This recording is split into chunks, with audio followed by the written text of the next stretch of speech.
Les 4 présidentes européennes qui ont détruit l'Afrique. Numéro 1. Léopold II de Belgique, un des pires oppresseurs de l'histoire. Sous son règne, le Congo devient sa propriété personnelle. Il exploite le pays, réduisant les Congolais en esclavage pour récolter le caoutchouc. Résultat ?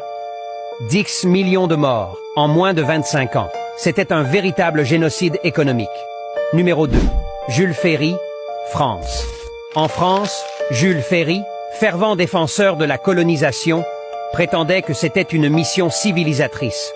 Sous sa politique, la France a colonisé l'Algérie, la Côte d'Ivoire, le Sénégal et bien d'autres pays.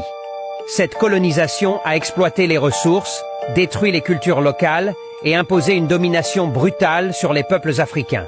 Numéro 3. Otto von Bismarck, Allemagne.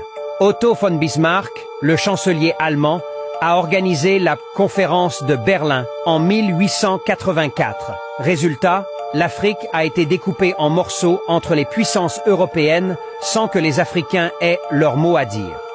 Cette division arbitraire a créé des conflits ethniques et des frontières problématiques qui existent encore aujourd'hui.